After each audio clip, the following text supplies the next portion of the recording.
Welcome to another episode of Samori Speaks. Today I'm going to talk about 9 reasons why black people should homeschool or start their own schools. There are a million reasons why we we should start our own schools or homeschool our children. I'm just going to focus on 9. So let's get right into it. One of the first reasons I would say that we need to start our own schools or homeschool is that we need Africanization and not standardization. Our curriculum needs to be relevant to us. It needs to be rigorous, but it must be relevant to who we are right now, where we have been, and where we are trying to go. The future, the destiny of a black child, as James Wilson would say, is to be revolutionary, is to help us change the position that we're in, to help us solve the kind of problems that we have as a community. It must not be standardized. We don't have the same problems that other people have, right? And if we're talking about standardization in the United States of America, we know that standardization is not going to give our children what they need. It's going to be very Eurocentric. That's what we're getting in the schools. It's going to be something that does not value critical thinking. It's going to be something that is really about read, remember, and regurgitate. And we don't need that. We need a curriculum that is customized to our situation, a curriculum that helps us or helps our children begin to love themselves, a curriculum that begins to help our children to be independent and very much thinking about what we need to do in the future for our people, not some standardized kind of education. Another thing that we need, of course, or another reason why we should homeschool or start our own schools is because we can teach our children to their interests. There's an African proverb that says, if you want to know how fast a child can go, send them where they want to go. At Kamali Academy, we had a student who wanted to make video games. So I said, okay, well, since that's your interest, I'm going to try to teach you English, math, science. I'm going to try to teach you all these subjects through your interests. So I got some of the best books on video game design, and that's exactly what we did. We taught him mathematics, we taught him science, we taught him our story and anthropology and even psychology through his love or his want or his desire to learn about video games. I'm talking about this brother didn't even want to read before he came to us, but once we began to tap into his interests, he read voraciously.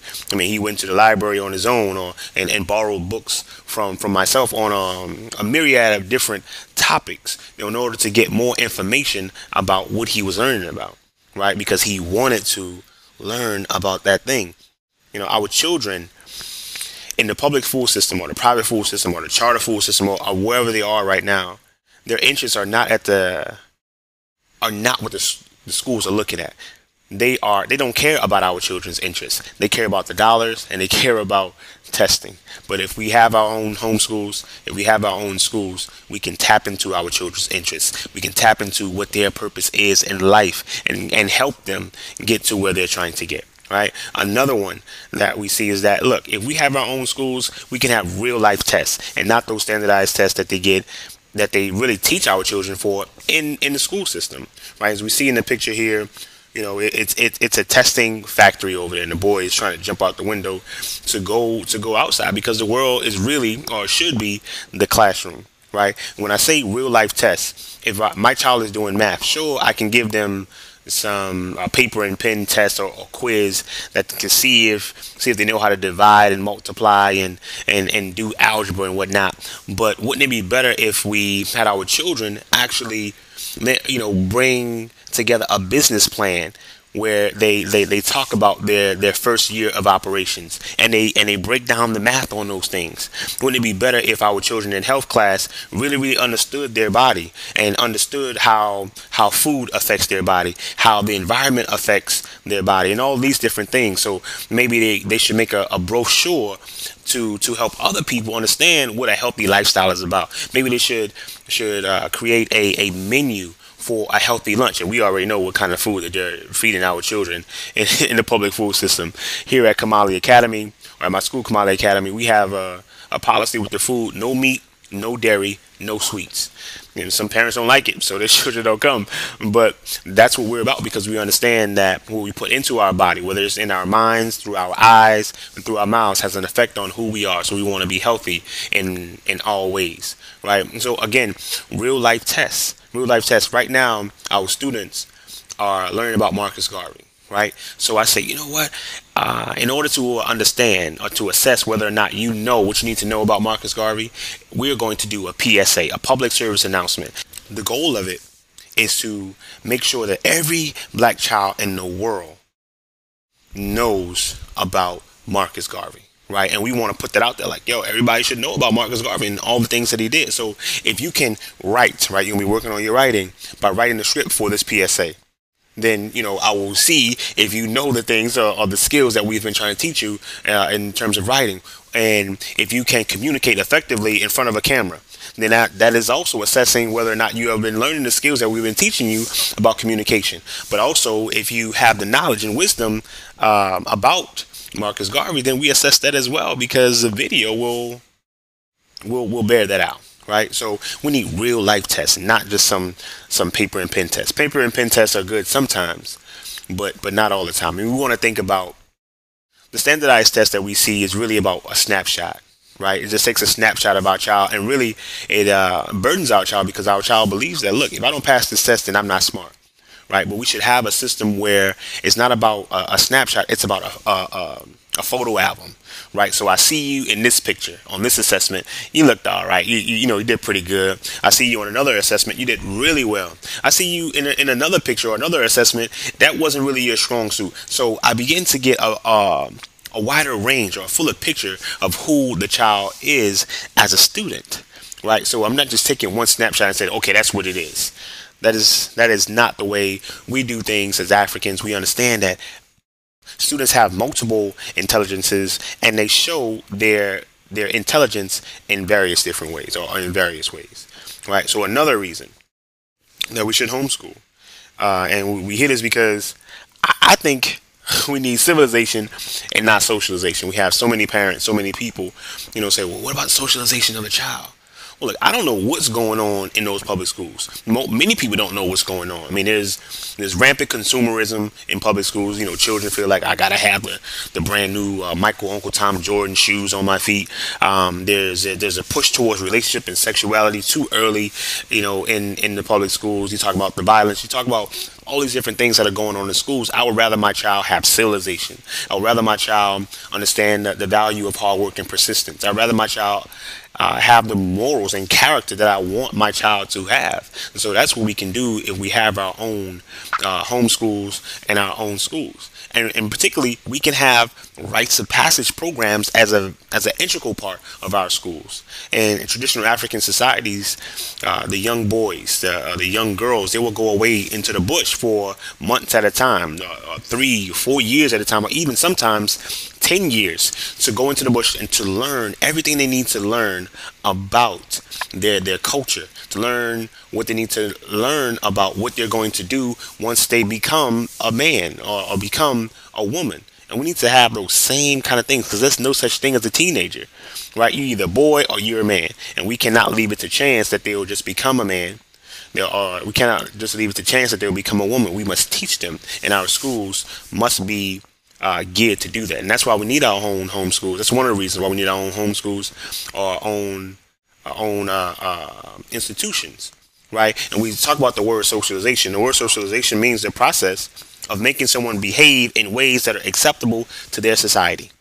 This society deems what appropriate for black people: self-hatred, right? A lack of knowledge of self, miseducation, cultural misorientation, right? So that's the socialization that they're getting right now. We don't need that kind of socialization. We need civilization. We need our children to be the best Africans that they can be, right? So another reason why we need to have our own homeschools or institutions is we can create our own schedule, right? We don't have to go by anybody else's schedule. Who says that school is supposed to go from August until June or May, right? Why can't it be full time, right? Why can't it be, all year round? Why can't we, do school outside? Because the world is our classroom, right? I mean, our students, we were dealing with geometry.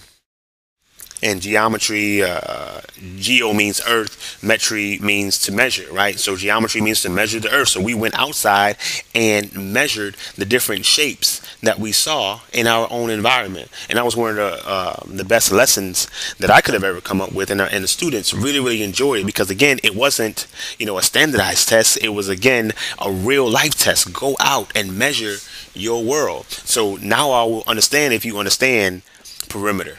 Now understand if you understand the area of a triangle or a rectangle, the area of a circle, the circumference of a circle, the perimeter of a square. I now understand that you really understand because you did it. Guess what? In your world, right? We can create our own schedule.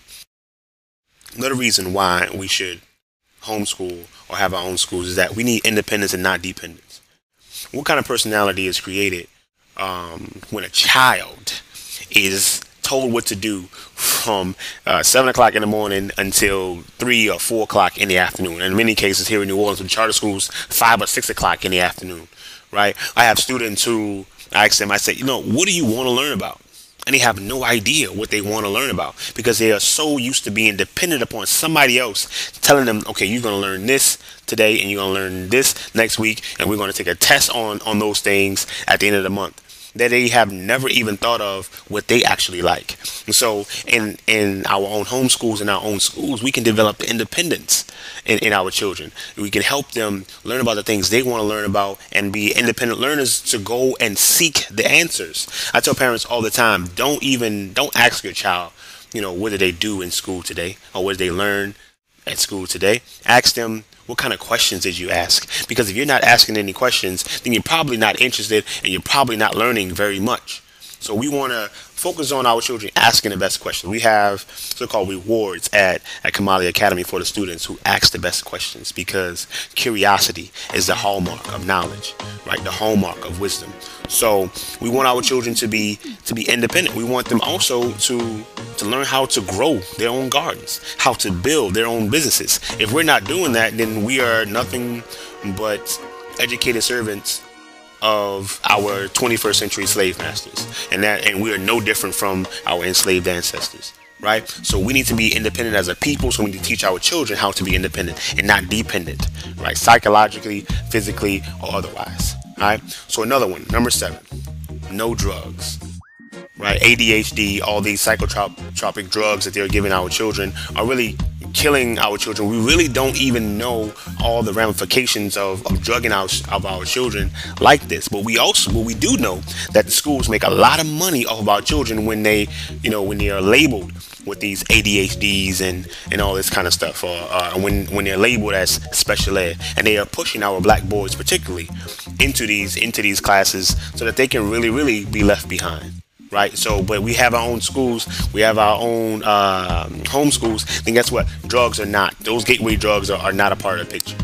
Right. We don't have any special ed because we can take the time and care we need to understand how our children learn and teach them towards their interests. Give them real life assessment, real life tests that assess whether they get this information, get this knowledge that we're helping to pull forth from within them. That's what education means, to pull forth from within what you already have within you, right? We're just trying to get them to remember who they are, remember what they already know, right? And another thing is the environment. There's an African proverb that says that a plant, no matter how healthy, can survive in contaminated soil. If we have these guys in our schools, if we have the metal detectors in our schools, we have situations where children cannot even talk at lunch. Is that the kind of environment that we want our children in? If all the images that our children see on the walls do not look like them, they see in the textbooks do not look like them, all the stories that they read, in English class have nothing to do with black people or only to do with the slave experience of black people, then that is not the kind of environment that is conducive for the kind of knowledge and wisdom we want our children to come out of our educational process with. So we have to change the environment. We have to plant our children in the soil of our own schools, or our own home schools, so that we may cultivate them as the seeds that they are, so that they can be the great trees of tomorrow. And lastly, the last reason why we should homeschool or build our own schools, because guess what? Damn it, it's time. The time is now. They've had 200 years to educate our children, and they have done a masterful job of miseducating them. The school system is doing exactly what it's supposed to do, and we're allowing it to do it. We protest and say, well, we shouldn't do it. We should have black history in the schools and all this kind of thing. People don't care about us. They don't care about our needs, our children's interests, or what we care about. We have to do it for ourselves. The time is now. If not now, then when? If not you, then who? If you need any more information about homeschooling, please visit my website at samoricamara.com, or on my school website at kamaliacademy.wordpress.com. Email me, call me. We can help with the curriculum. We can help you set up a homeschooling model, or set up an African Center institution wherever you are, so that we can have our children really have education for liberation. All right. So again, it's time. We need Africanization, right? Not standardization. We need real life assessment. We need to teach our children through their interests. We need to have our own schedules. We need to have a conducive environment. We don't need drugs in our schools, right? We need to only be teaching our children for liberation, education for liberation. And I'll see you next time. Peace.